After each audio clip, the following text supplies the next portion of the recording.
Telema totanga maloba na Nzambe. Lelo tukotanga na Jean chapitre 3e. Jean 3, 1 à 3. Jean 3, 1 à 3.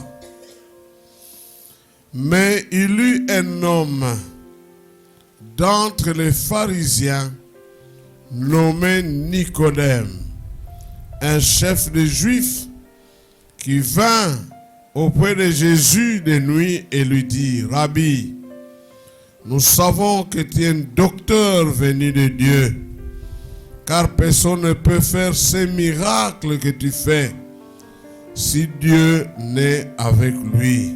Verset 3.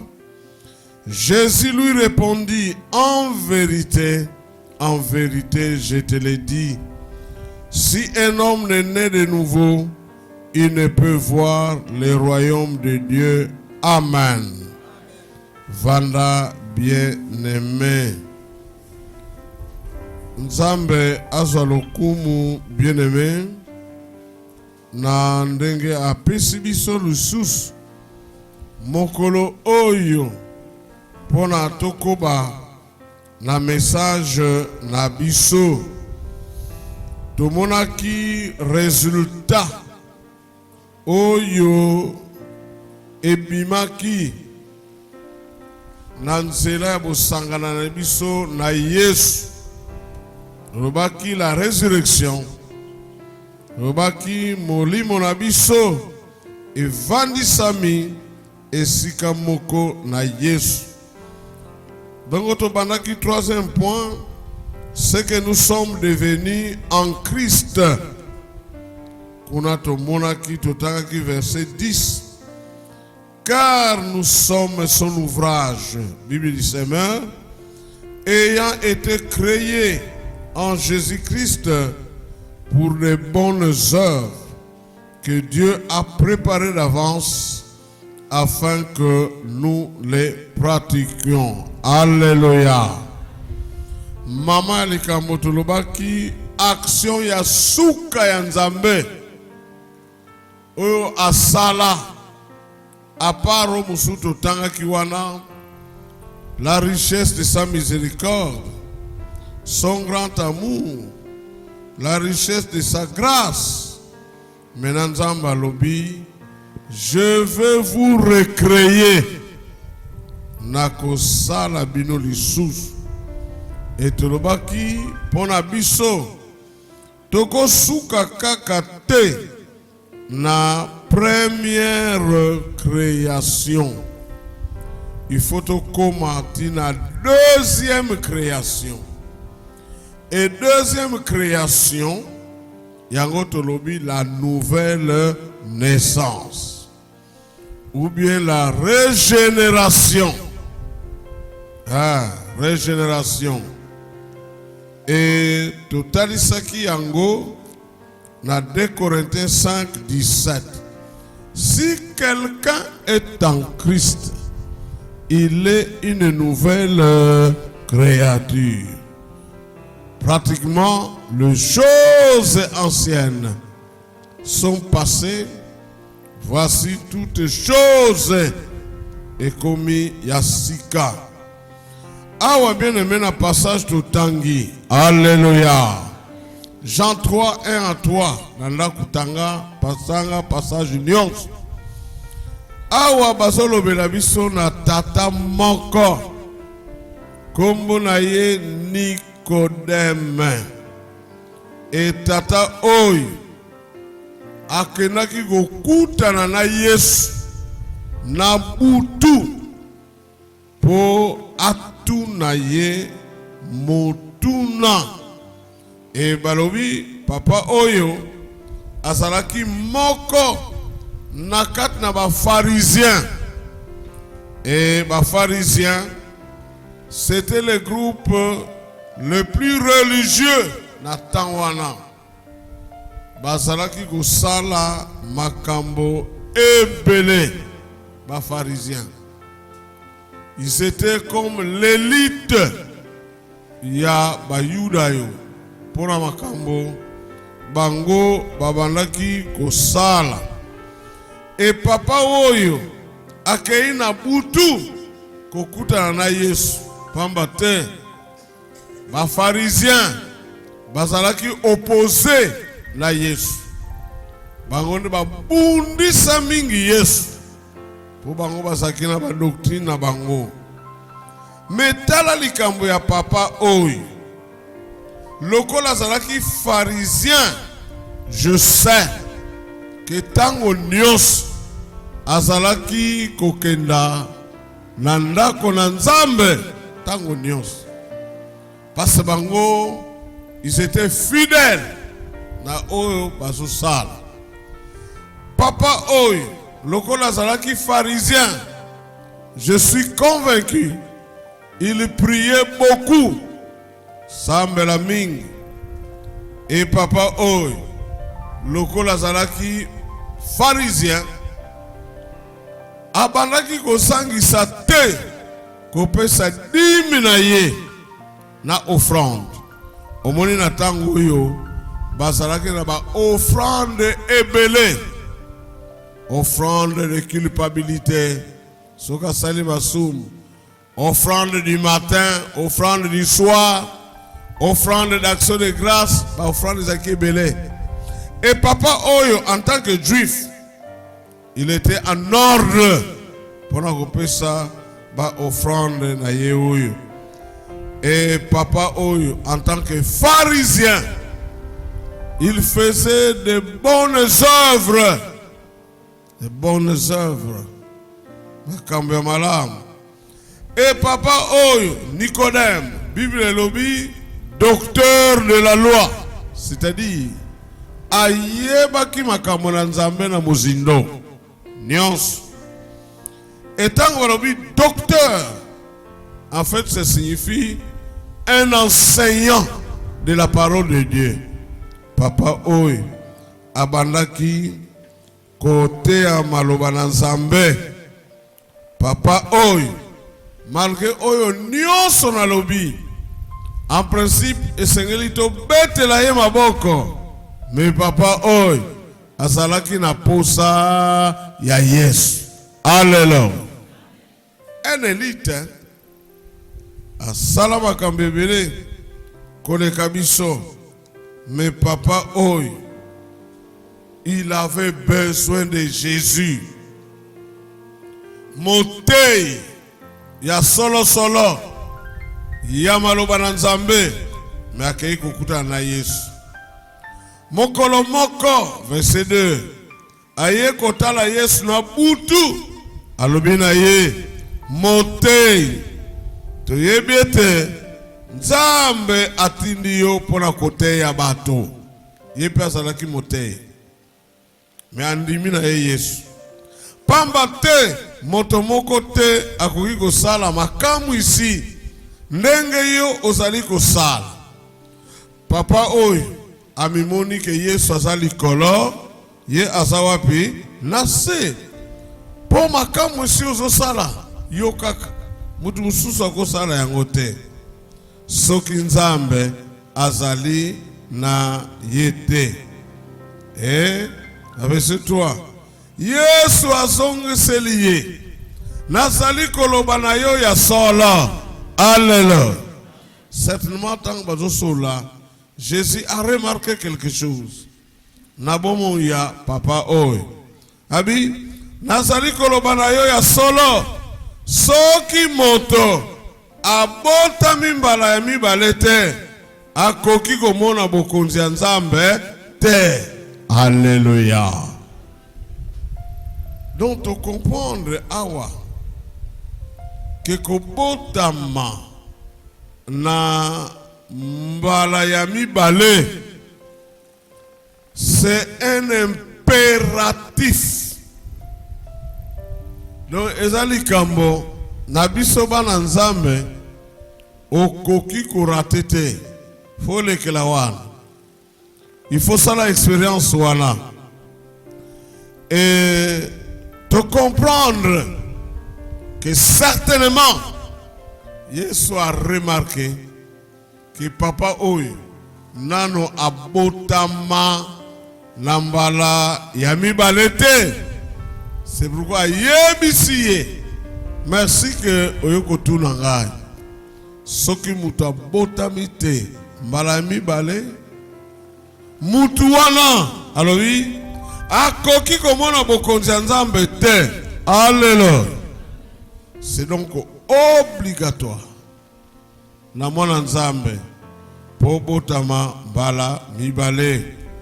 Yoka réponse à docteur Nicodème. Nicodème atuni ye, ndenge nini moto akoki kobotama mbala ya mibale soki akomi mobange? Abitalanga na koli ozoloba na ngai nabotama deuxième fois mais nakomi mobange. Il raisonne comme un homme, raisonnement humain.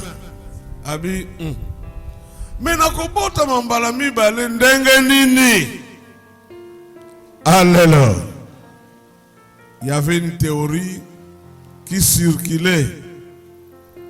Oh, moni soto kufi net biso ba mwindu tokoma mindele. Et des gens croyaient à ça. Kata betke bola kufwa, betke futumuka diaka, betke koma ba mindele. Bankako bani au yankake kuma batu. Batu yankake kuma ba bibulu. Des choses comme ça. Et ces théories ont gagné du monde. Allez à lobby, ngana koli. Nakobota bambala mibale ndenge nini? Nasonga lisusu na libumu ya mama na ye po abota bambala ya mibale. Alléluia. Sokotali raisonnement à Nicodème, il n'a rien compris. C'est un raisonnement terre à terre. C'est la compréhension humaine. Nzokande nyonsoyo eza différente. Il y a naissance physique. Alléluia. Ce n'est pas une affaire du corps physique. Abi akokota na libumu ya mama na ye ndenge nini po aya kobota na lisusu. Nzokande la nouvelle naissance. Alléluia. C'est une naissance spirituelle. Alléluia. Isale kamba ndenge nini ya molimo. Soko za mulai obotami mbotama ya sika okotika la mulai. Soki ya mukuse soki ya mwindu ya pembe okotika la ndenge wana. Parce que mbotama oto zolobela awa, c'est une naissance spirituelle. Alléluia. Jean chapitre 1er. Tuzakawana. Jean chapitre 1er. Verset 12 à 13.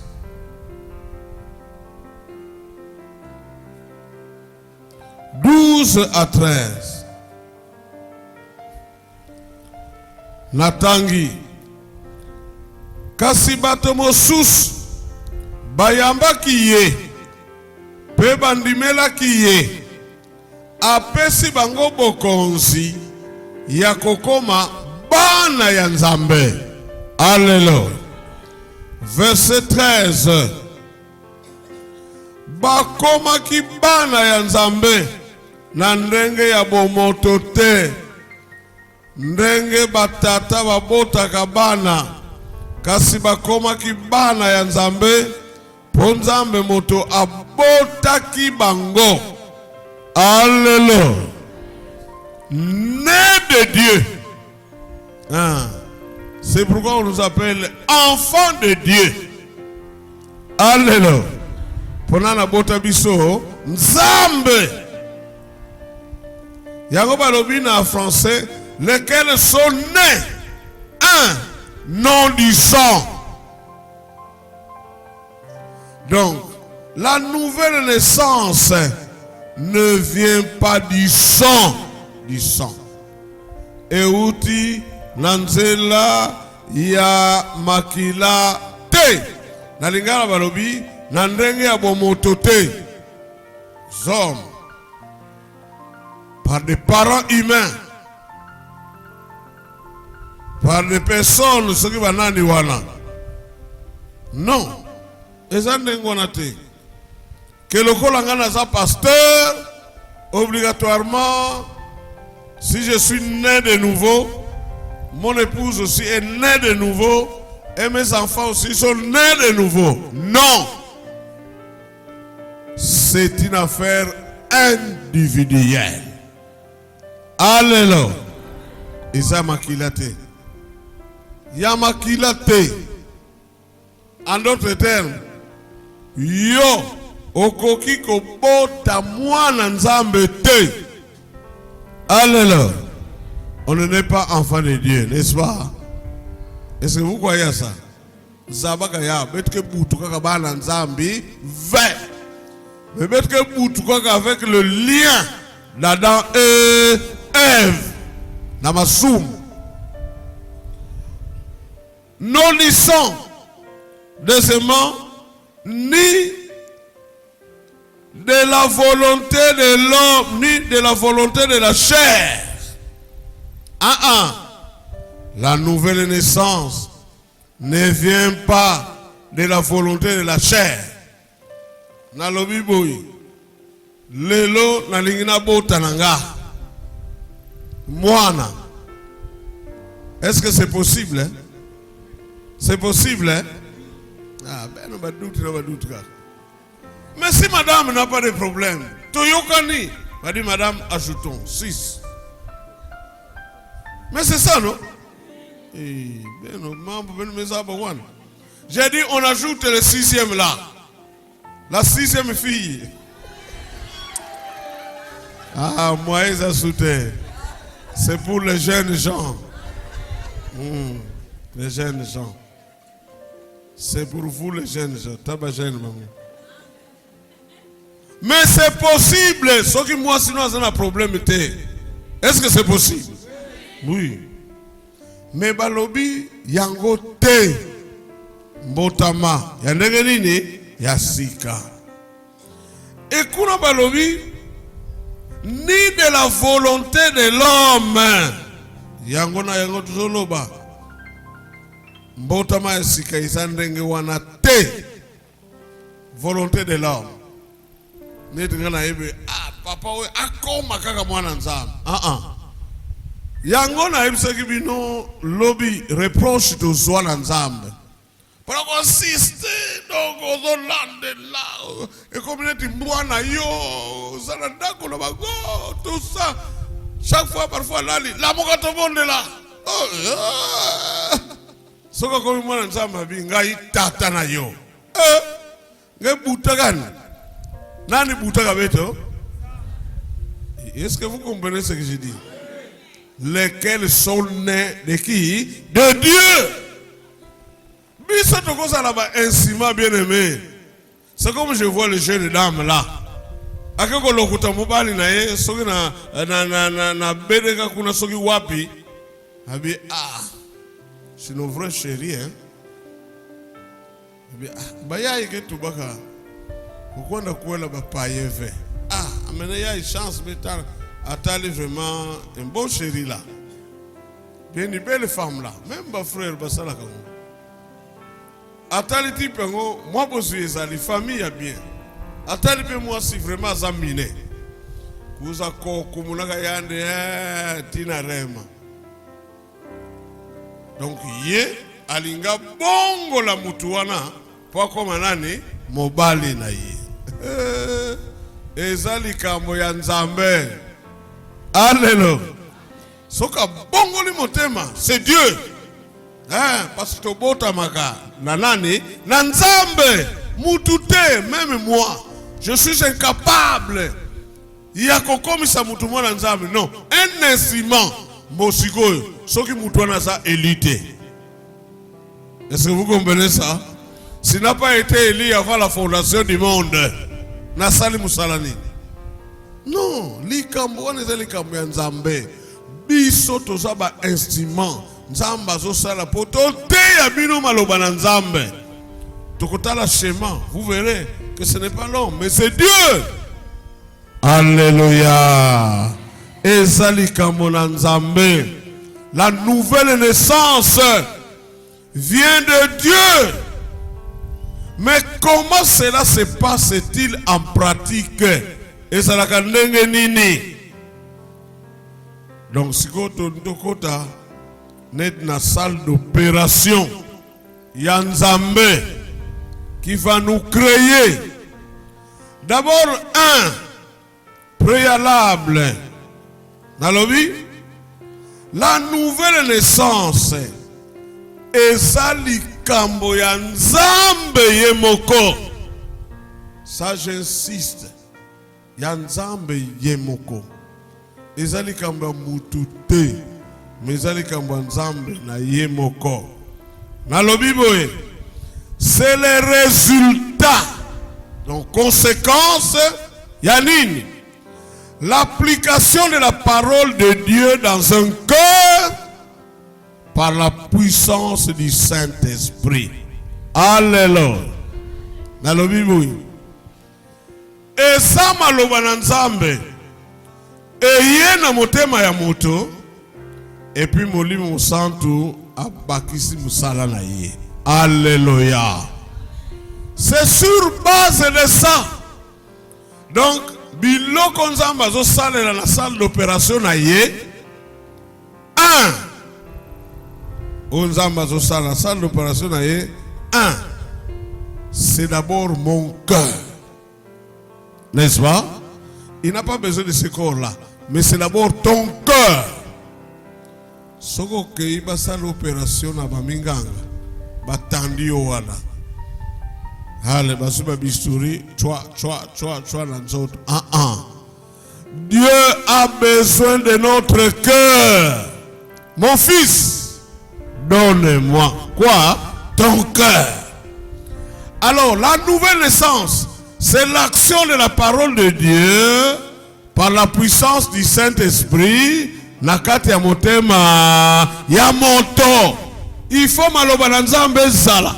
Il faut appuyer à mon santo ezala na kat na motema ya mutu. Alléluia. Parce que ce sont des choses comment spirituelles. Na motema ya mutu.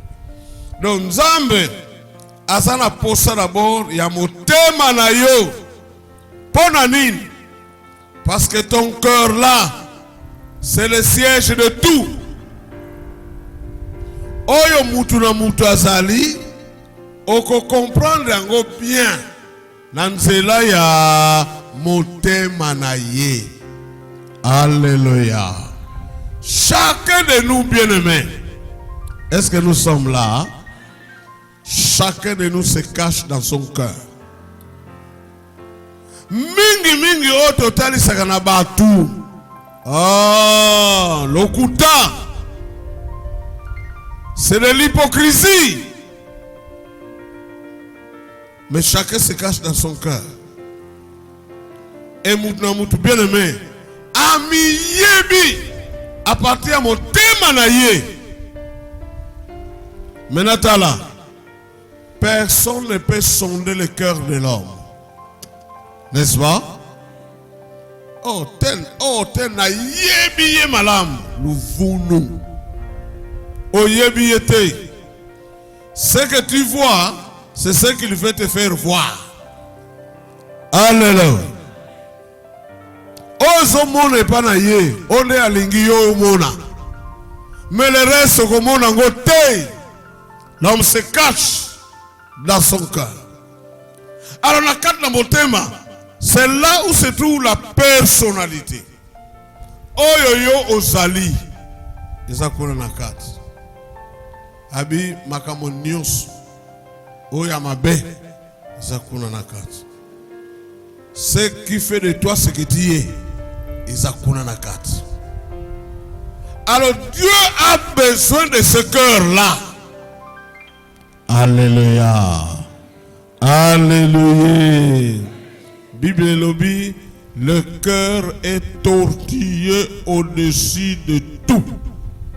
Alors, qui peut les connaître? Nanoana. Alors, il n'y a que Dieu qui sonde le cœur et les reins. Alors vous savez, bien aimé, à partir de ce moment-là, Moutou Oyo alinga expérimenté une nouvelle naissance. Et Sengeli a disposé mon thème naye Nanzambe. Souvent, c'est un problème. Parce que Moutou alingaka abombama nakat na motema naye. Évidemment, Nzambe a son nuance. C'est pourquoi qu'au moi, Mikolo Moussous, au moment où il campo moko, au bate la kanakwa, ya motema na yo. Mikolo Moussous na église, yango basote là. Parce que l'esprit, au moins, a vu ça. Et celui qui est avisé, tant que le campo moko, oh yo, bomba na motema. Aujourd'hui, le prédicateur a pris cet exemple. C'est-à-dire, nous avons mondio. Alléluia. Au contenu que bombe m'a dit sous terre. C'est là le problème. Et chacun de nous est jaloux de son cœur. Jaloux de son cœur. Aboyi que vous avez ébima. Tala.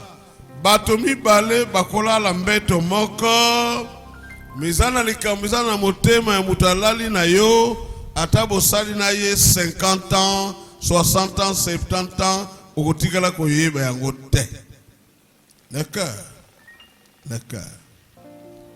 attention que je t'aime l'ouvunu attention que oh vraiment kintima na moun kintima ça n'existe pas. Je vous dis, parfois nous allons d'erreur en erreur, qu'intime. Maman, c'est trop fort. Mais Dieu a besoin de ce cœur-là. Alléluia. Motema na yo. Tala, soko pesi okabi motema na yo na nzambe te. Opération ikosalema ndenge nini. À part le cœur, parce que Kuna, c'est le siège de la vie personnelle où le vrai homme se cache. C'est le principe de vie et de pensée de l'homme qui l'anime. Donc, nuance, c'est là-bas. Deuxième chose, Tolobi, le Saint-Esprit. Alléluia. Mon limo, mon sang. C'est l'agent du changement. Donc, Azo Sala. Poko maekela muyasika. Mon limo, mon sang. Nakoloba. C'est l'architecte de Dieu. C'est comme un dako bazotonga. On a besoin d'un architecte. Ponanine. Molimo Mosantu ne ayebi volonté ensemble. Molimo Mosantu ne ayebi la pensée de Dieu. Frère tel, Nzambe akana yo ozala boye. Molimo Mosantu ne ayebi. Alo yende azoya kosala musala na ndeko wana menanzela ya maloba ya Nzambe. Alléluia. L'architecte de Dieu. Mon livre me sente. Le Saint-Esprit vient. Et c'est lui qui va faire. Mais matériel à Kosal est là. Alléluia. Un architecte. Ata yana kabakata diplôme. Il y a IBTP. Mais ce qu'il il faut accompagner son défi. Somba oi. Yangonde akosalela. pona kotonga ndako na yo. L'architecte là. C'est lui qui a le plan. Abiba brique ça là. Oezala. Barre de fer, il y a autant. Ya boy. Et le matériel que le Saint-Esprit va utiliser pour te créer, recréer. Alléluia. C'est la parole de Dieu. Malobananza. Tango nyonso bien-aimé tolobaka. Nous le disons. Biso pe lokola. Kuna. Bato ya pamba. Tuzinda na mabulu ya masumu. Melelo yo soto komi boye. Tokota ndako ya nganga te. Tosala bakisi te. Bamema biso soki wapi te. Metoyoka kikaka maloba. Ya nani? Ya Nzambe. Et molimo mosantu.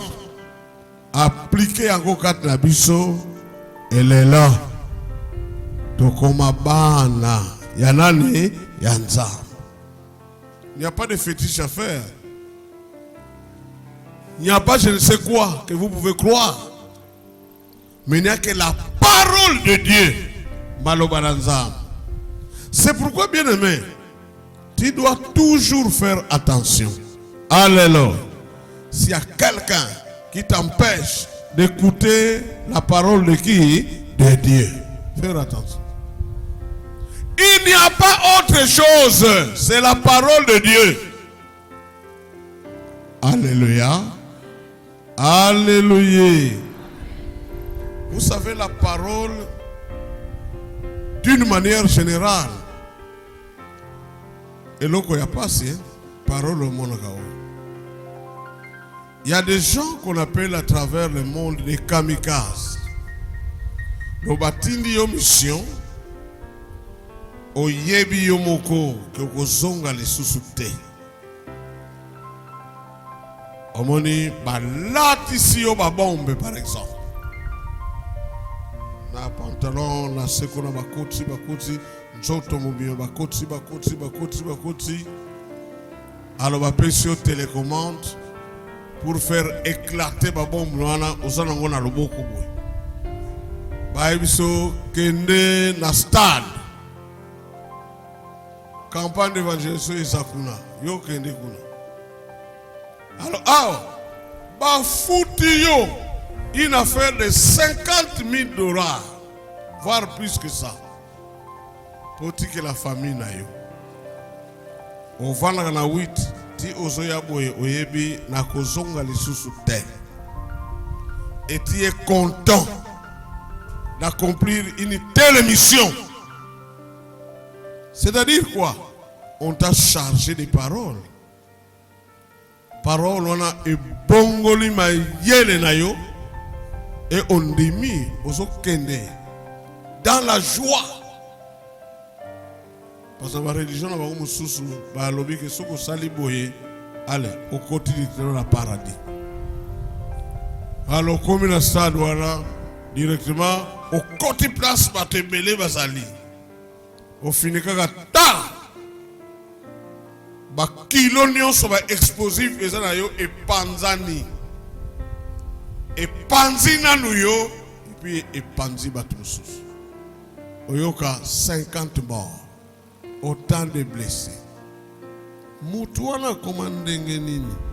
Ndenge wana ndenge nini? Ayoka. Allô. Tous ces gens que vous voyez, bandrimela ke mutu azanzambe. Ayoka nsini. Batia bango na kisi. Kisi te. Ils ont été enseignés. Et bandrimeli maloba wana. Et puis bakoma ndenge bakoma. Mais wana eza maloba ya pamba. Mais oyo. Alléluia. Eza maloba ya Nzambe. Alléluia. Bible a bengi yango une semence incorruptible. Alléluia. Semence oyo esale tengana botama. C'est une semence corruptible. Parce que botama mutama sou. Mais oyo maloba na Nzambe. Alléluia. Est-ce que vous suivez? Hein? Okobotama lisusu na masumu te. Alléluia. Alléluia. Jean chapitre 3 verset 6. Jean chapitre 3 verset 6. Na lingala balobi oyo abotami na moto azali moto. Azamoto. Mais oyo abotami na molimo azali nani? Molimo. Alléluia. C'est pourquoi la nouvelle naissance, deux choses. Il y a le Saint-Esprit et il y a l'eau de la parole. Il faut maloba na Nzambe ezala. Jacques chapitre 1er verset 8. Jacques chapitre 1er verset 8.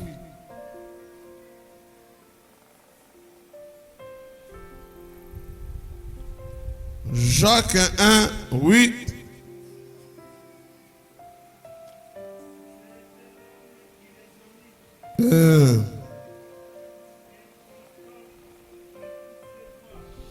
C'est un homme comment? Et puis 1 Pierre 1.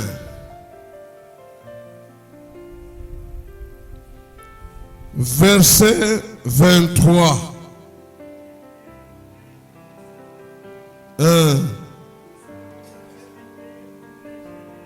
Oui. Oui. Oui.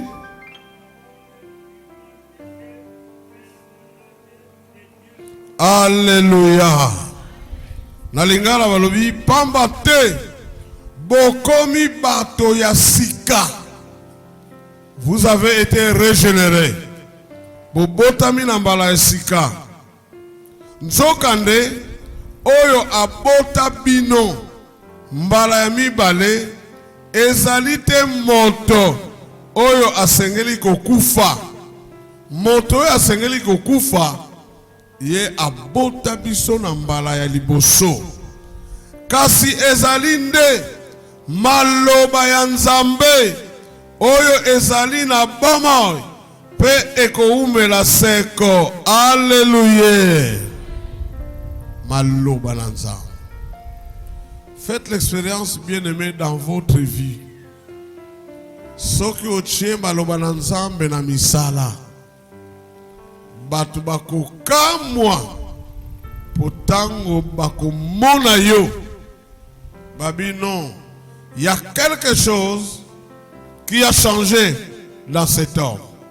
C'est pourquoi Ézéchiel, Tangazolo la nouvelle naissance, Ézéchiel, chapitre 36, le verset 26, Yoka Makambalobi, il parle de la nouvelle naissance, l'Ancien Testament. Alobi, je vous donnerai un cœur nouveau. Alléluia. Nouvelle naissance est à l'inzotoyote. Nzota ko sibi ba effet. Ya mbotama o ya mibale. C'est comme j'ai dit, soko zaki ya mukuse okotika la bewana. C'est pas que après la nouvelle naissance, ukumi ya mulai. Non. Soko zaki ya muke otika lindengwala. Mais le problème c'est le cœur. Abi nakopesa yo motema ya ndenge nini ya sika pe nakotia bino makanisi ya sika. Alléluia. Soki bapesi yo motema ya sika, omoni motema ya kala wana ya toutes les mauvaises choses, Izakuna. Mais balongoli motema wana ya kala bapesi oyo ya sika.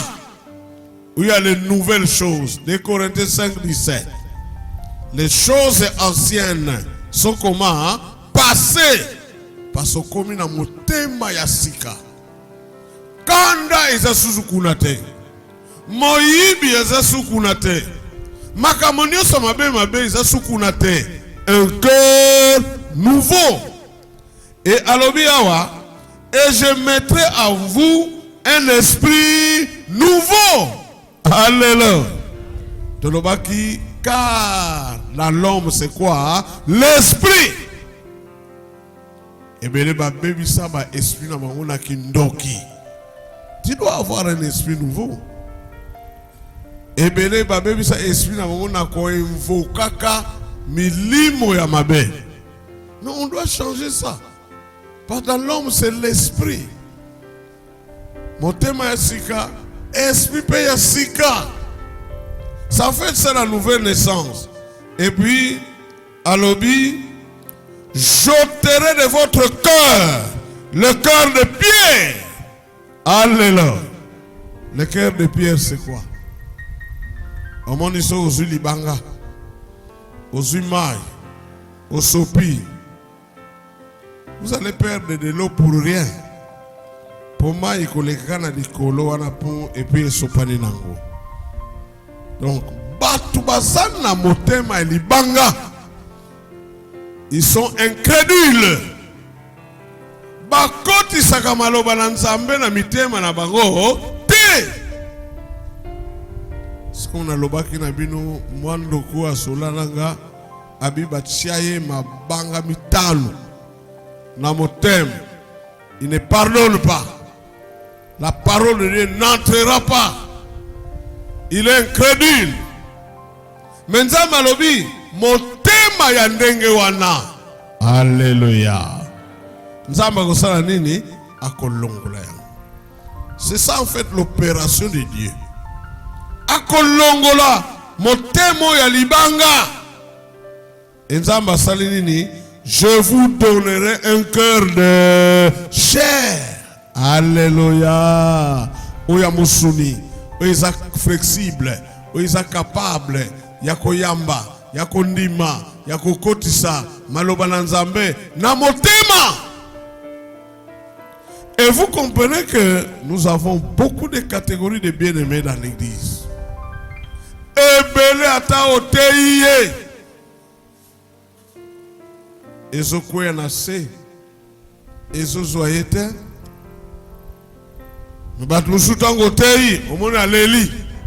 Donc il est affecté par la parole de Dieu. Et Moutia Bongo, bien aimé, il est capable de demander pardon. Alléluia. Capable de demander pardon. Parce qu'il a un cœur de chair. Qui est un cœur nouveau. Alors, Yesu Yemoko, comment il voit la nouvelle naissance?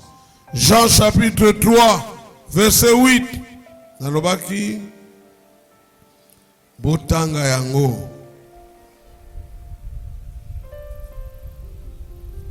Alobi boy.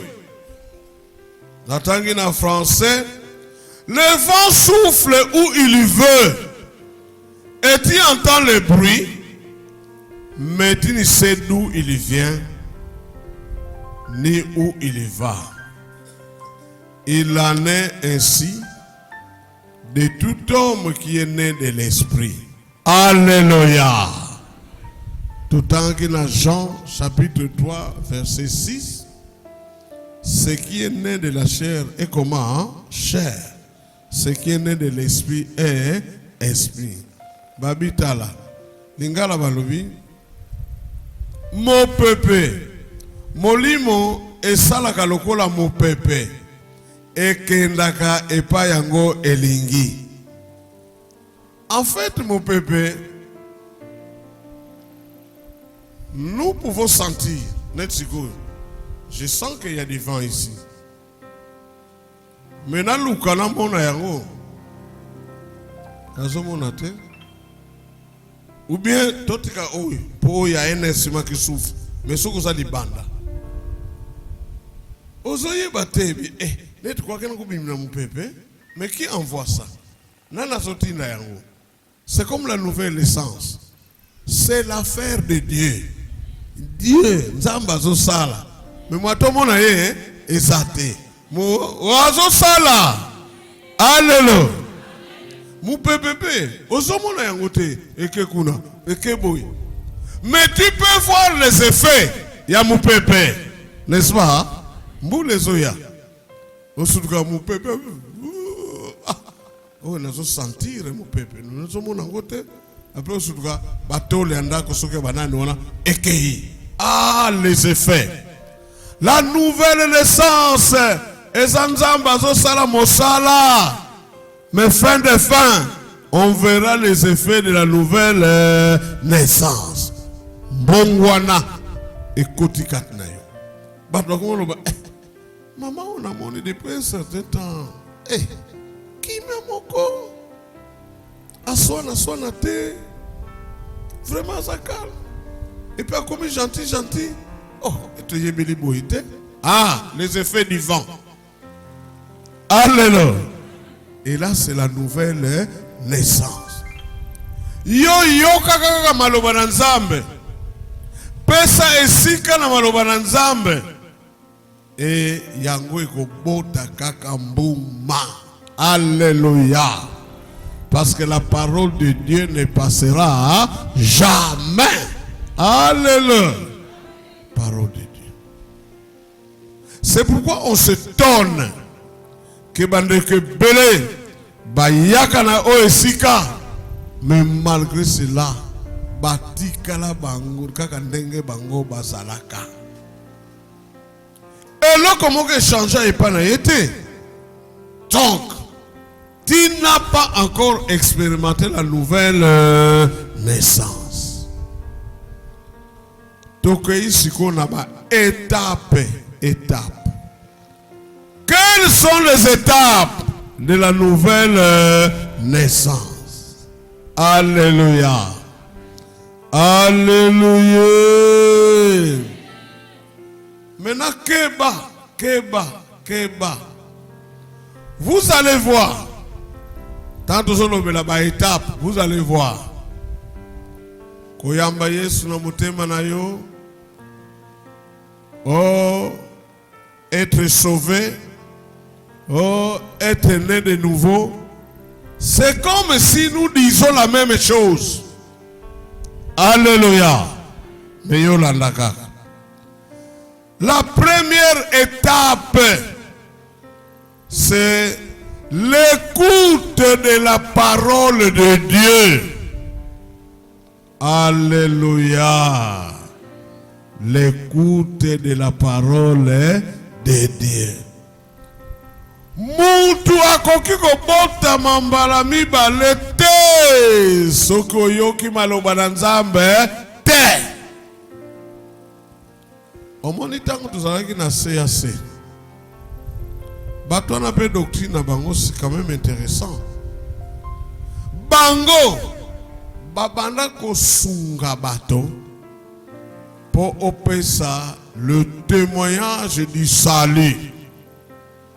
Bazoloba kimbangi kia puluso. Tangba yebisi yo mutu le kala baptême. Oloba témoignage na yo ndeko bongola motema.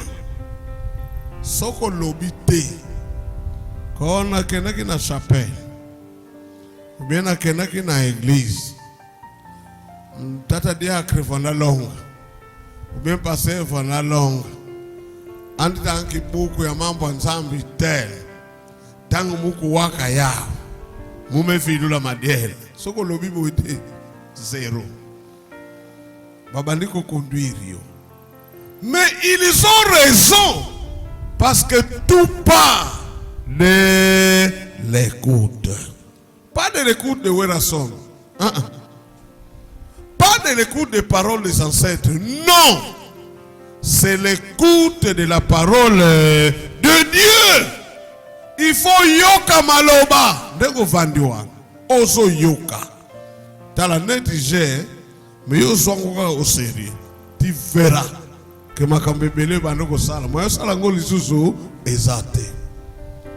Alors tous ces bandits qui viennent là parfois, les aventuriers, aye na ye kotambola na ye, basote aso kipekutu te, ayo kikutu te passage nini, abimwana di. Mwana lèvre mouvoir na église, ni mamba melongo. Ah ni, il n'a pas que longa. Zéro.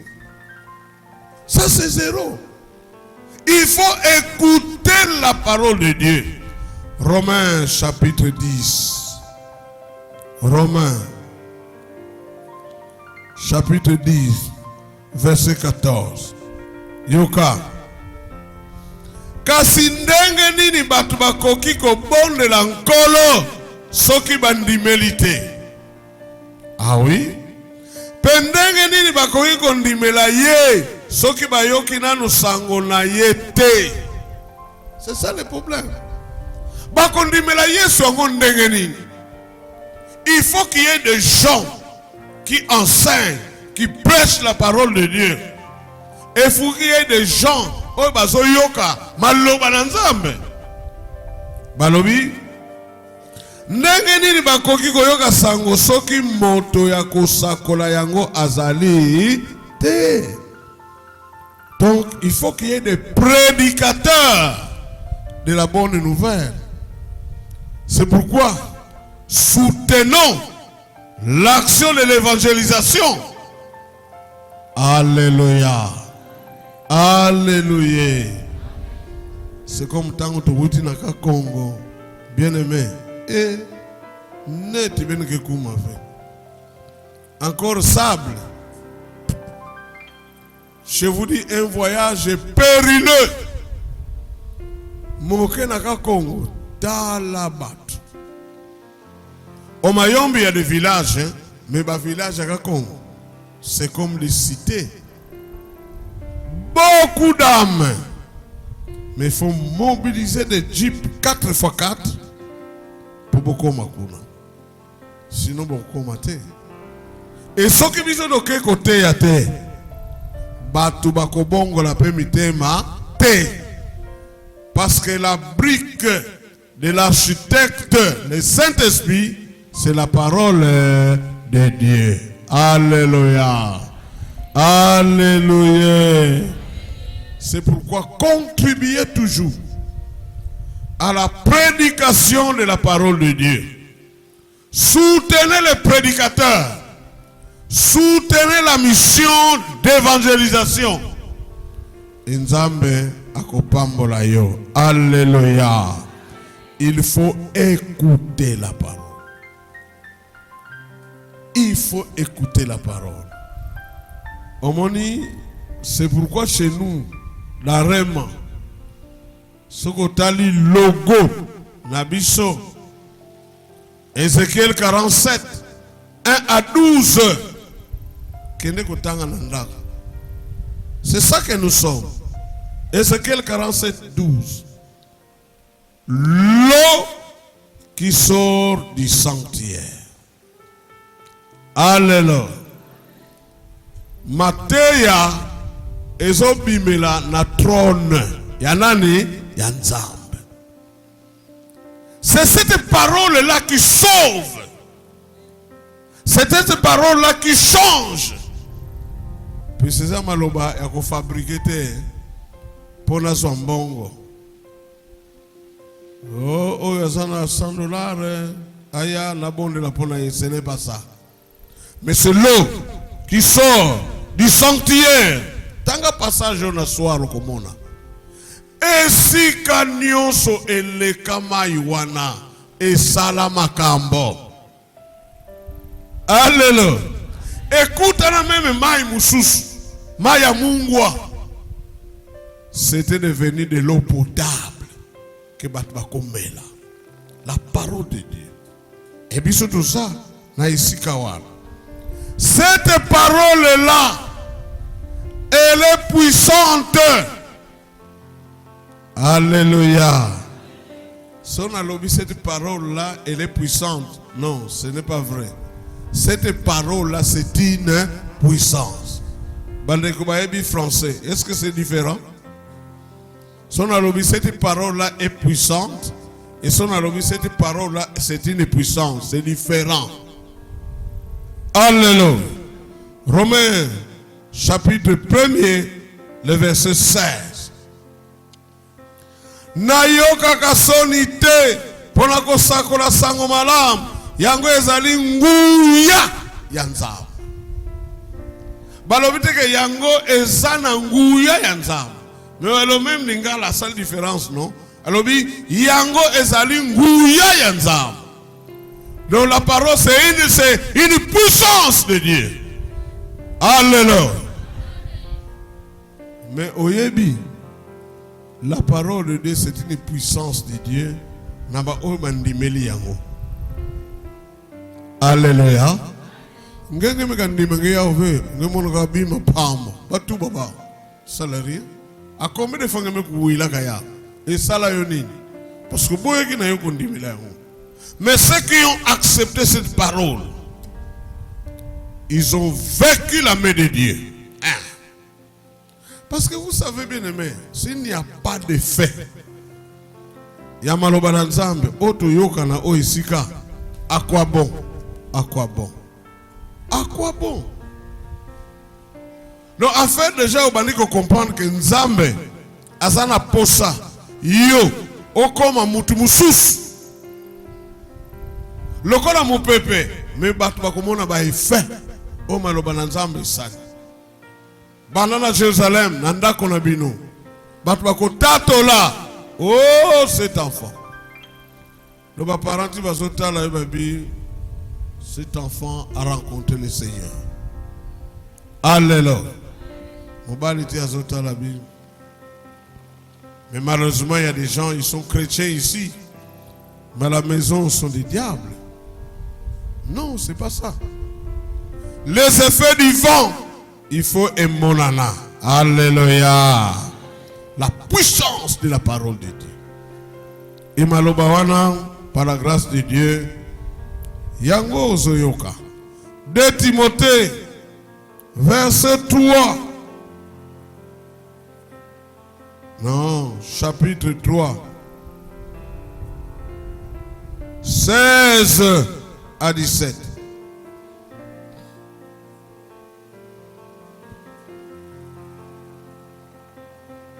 De Timothée 3, 16 à 17. Mikanda nyonso ya Nzambe ekomama na nguya na ye pe ebongi pona koteya bato pe kosukisa ndenge nyonso ya lokuta pona kobongisa bato pe kolakisa bongo nzela ya bosembo. Alléluia. Na ndenge wana moto ya Nzambe akobonga penza pe akokoka kosala misala nyonso ya malamu. C'est ça le changement. Donc tant que vous comme maloba na Nzambe, on dirait bazo bongisa yo. Bazo bongisa yo. Posa la capable ya kosala misala nyonso ya malamu. Na français kutu balobi afin que l'homme de Dieu soit accompli.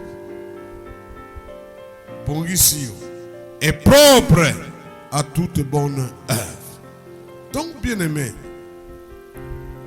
apprends à écouter la parole de Dieu et à la méditer. Bandela wana. Yekola koyoka maloba na Nzambe. Yekola kotanga ka maloba na Nzambe.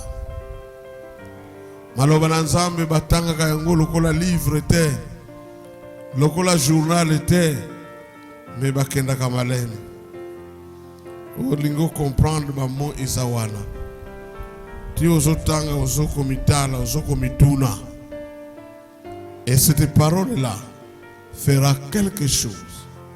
Nakati ya bomo inayo. Apprends à venir à l'église. Alléluia. Et je parle à quelqu'un, hein? Venir à l'église. C'est merveilleux que l'église est pleine. Mais ceux qui séminaire, c'est dangereux aussi. Hein?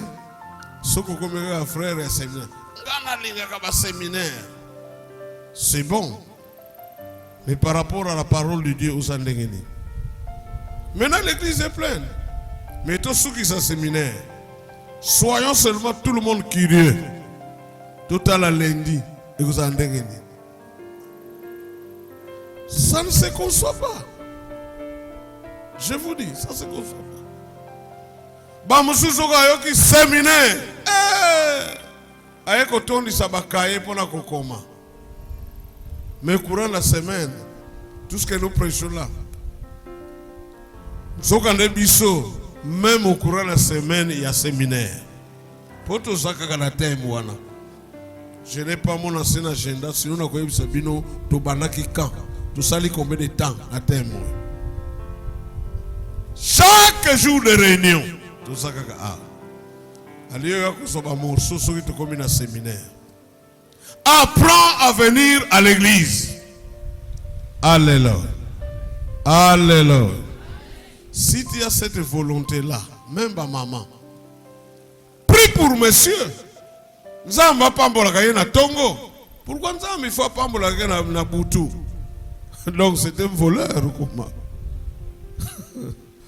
Kaka na butu a fait pambolé, donc aïba kana aïbe comment? Prie Dieu, Nzamba pambola mobali na yo na tongo. A pambolé doublement. Quand il y a un soir, on a un doublement pamboli.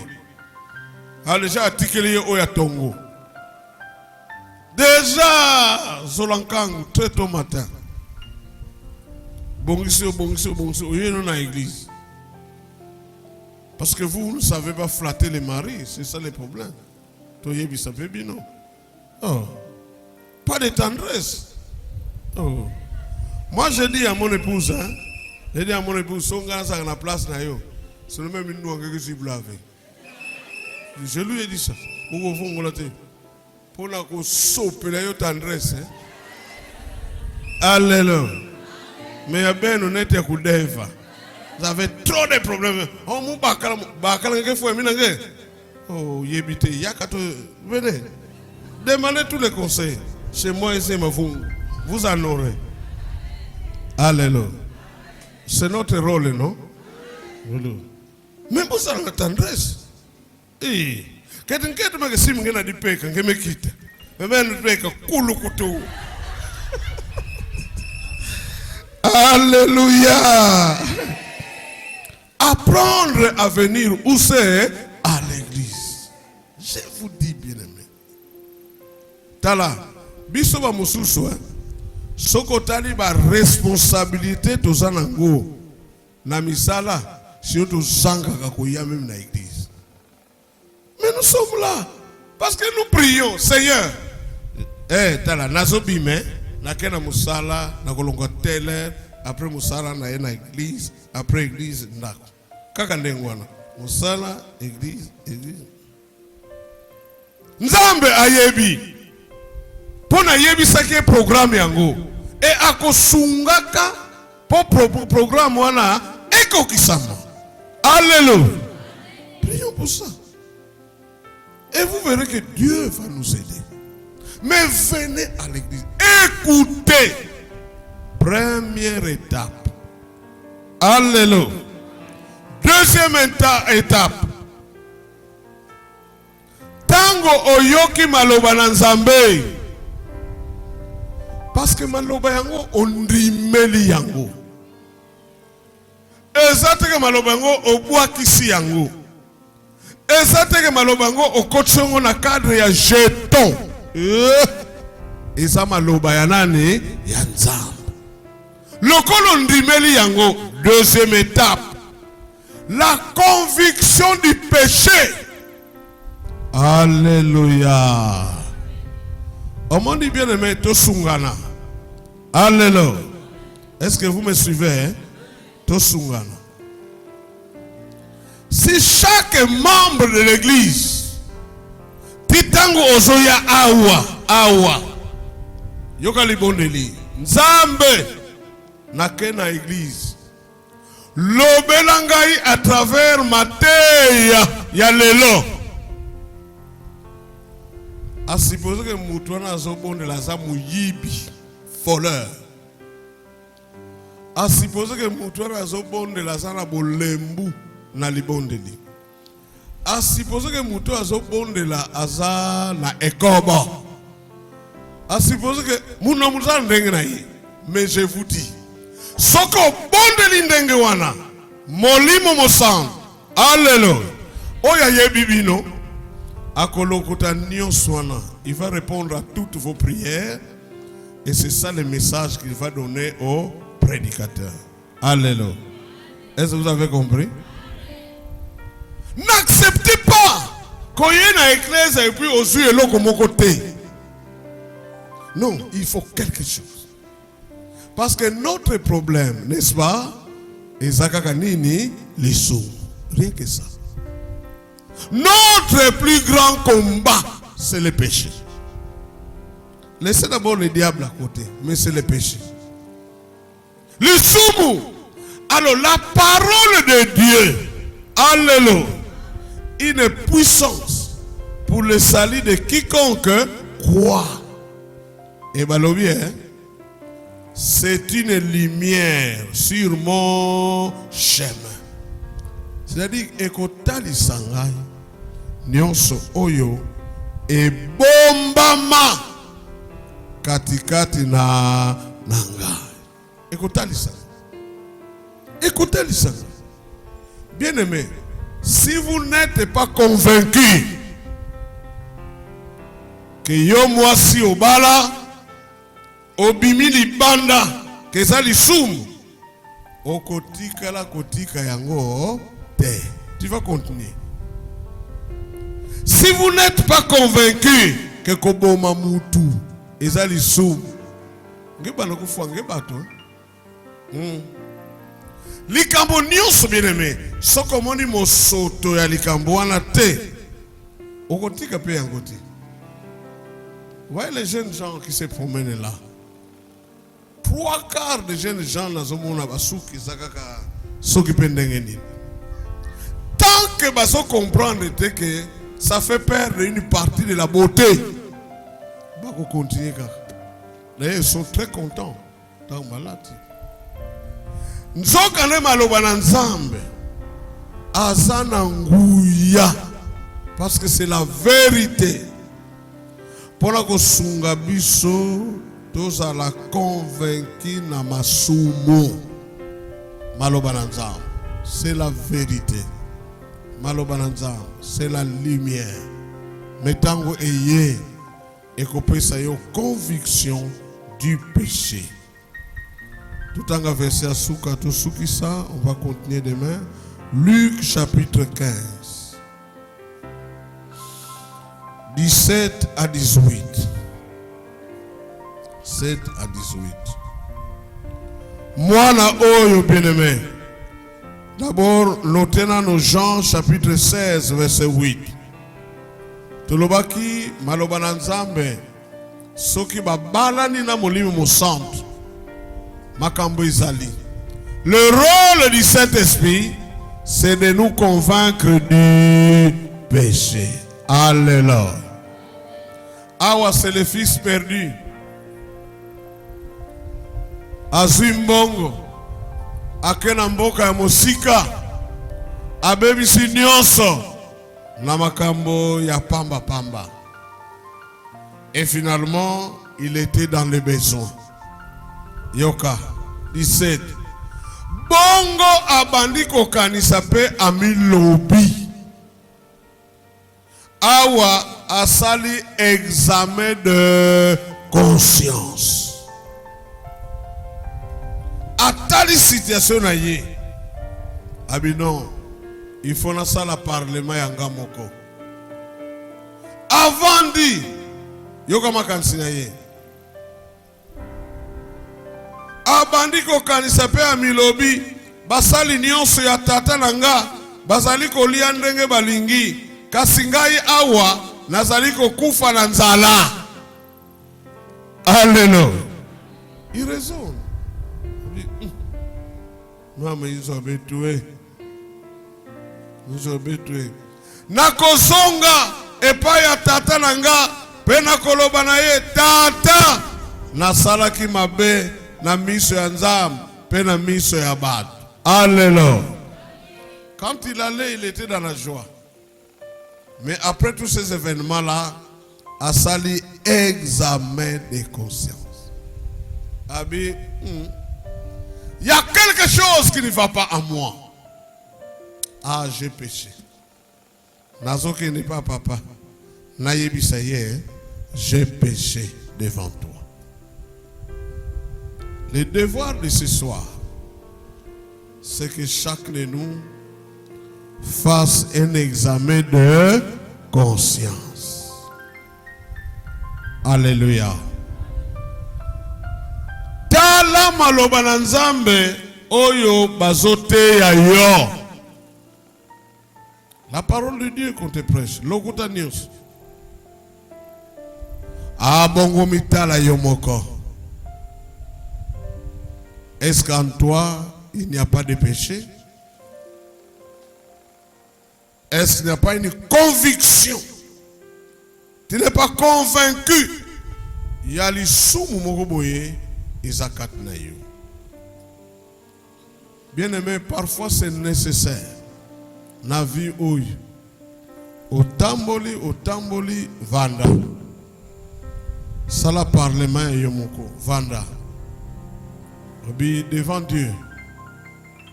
Tala. Comment tu te comportes? Tala makambo na yo. Et puis tout l'ensemble. Molimo kotalisa yo. Par son rôle. Kosunga yo. Poyeba masumu na yo. Omona mikolo nazo finga trop. Ça arrive, hein? Sabla mvima nganzi. Mwana kaka Abi mikolo kanda tu. Mikolo nakomi ko utalatala. Tingalo tamla njilo babaka no sambodwe kaneni vano kono ya munu ya ndia. Kumada kantwa la vrai jodi akantuba tala yandi kiade. Examen de conscience. Je vous dis, soko sali angote, okozwa lisungite pour découvrir l'isumu yayo. Examen de conscience. Est-ce que quelqu'un peut faire un examen de conscience? Batindi kayona mutute meyo moko seul devant Dieu. Omitali, ovanenia. Il y a les péchés à moi. Lobby to continuer. Metika nzambe apambola bino. Amen.